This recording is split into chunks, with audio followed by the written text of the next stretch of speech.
go. Live video part 2. I have no idea. I mean, do I talk too much? Did that go too long?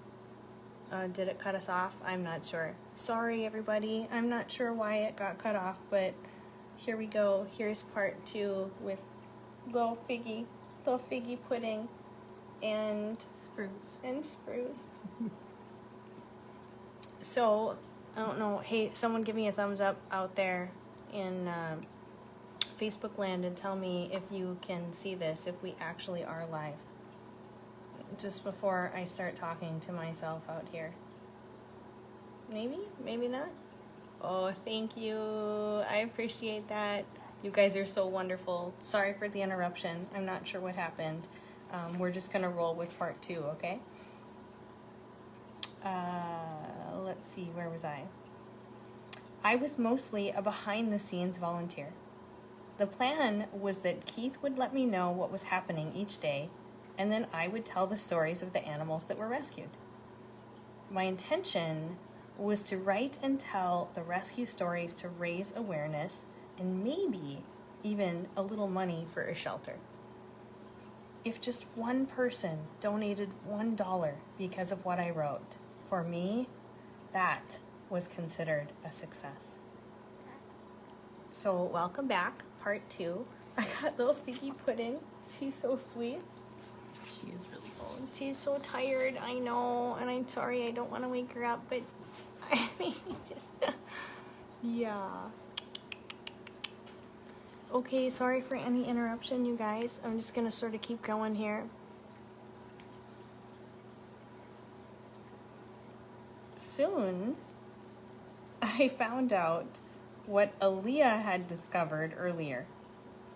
Keith was picky. Very picky. For my first assignment, he sent me a photo of some puppies he'd just picked up and a short sentence about where they had come from.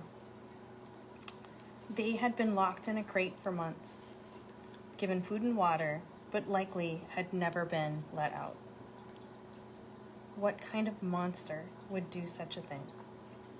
Hate and blame were my instant, visceral reactions. I don't remember exactly what I wrote, but it wasn't nice. Okay, hang tight here.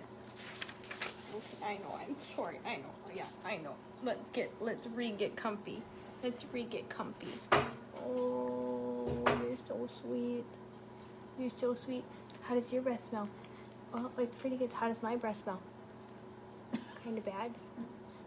I hope not. It's not too bad. I brush. I floss too. I floss my teeth too. Whatever it was that I wrote, for those puppies, I wanted to do justice.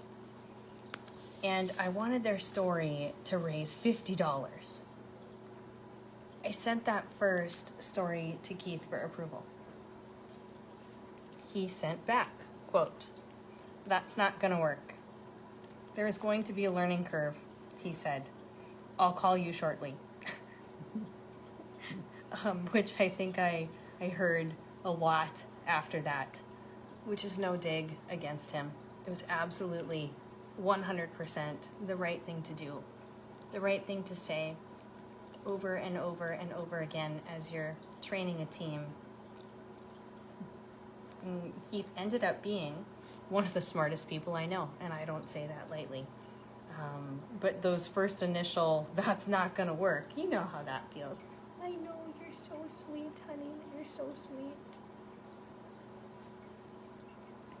I thought I'd passed the learning curve test, but nothing was as it seemed. I've helped build bridges, but I've also inadvertently, and with great regret, knocked some down. Keith and I went through growing pains, and at times I thought of him as a ball-breaking New York editor who'd sent back my good work with red marks just for fun. But that wasn't the case, I learned. It was usually just because I didn't know all the facts.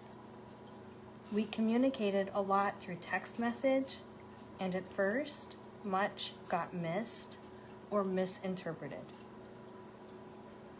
The puppies that had been locked in a crate were the result of mental illness, not intentional cruelty. And although evil humans exist, they were not part of this story. There were only angels here. The moment one person became aware of what was happening, they reached out and the puppies were rescued that same day. When I found out the whole story, I deleted my initial writing and I started over. I vowed to never make assumptions again. This was the first story I wrote for TMAR. I'm not even gonna read it. I'm not even gonna read it. I'm gonna skip this part. If you wanna read it, you can pick it up. If you wanna read the story and you can't purchase it, no problem. I will send you a digital copy. You shoot me a message on Facebook. I would be happy to. I'm happy to get our story out there. But as a writer, you look back at some of the things that you've wrote and go, what was I thinking? Good thing he sent it back. I mean, it's not terrible, but you know, we're all a little hard on ourselves. Anyway, so I wrote, I don't know, 300 words, 200 words. And it took me a ridiculous, god-awful amount of time to knock out those first 300 words, and they weren't even great. Each week after that, I wrote 3 or 4 stories of the rescues Keith was doing. It was a fraction of how many dogs he was moving along the rescue chain. Eventually, my hardline editor fired himself. He trusted me and let me fly without checking in for every word I posted. And fly I did, hurtling us up into the clouds, then plunging us right back down into the ground in an explosion that moved us forward, yet set us back, way back. That'll be something in the future we can figure out. So next I've got Fozzie's story, which is just super cool. Tune in, not next Wednesday, but the Wednesday after, and I will resume with Fozzie's story and then chapter 12, Angels Fly, which are both pretty cool. But Fozzie's story is really cool, and it's in Keith's words, so I will recount that next time. I'll see you not next Wednesday, but the Wednesday after at 7. Cheers to Ladies' Night. Thank you, Brenda, for everything that you would do in foster.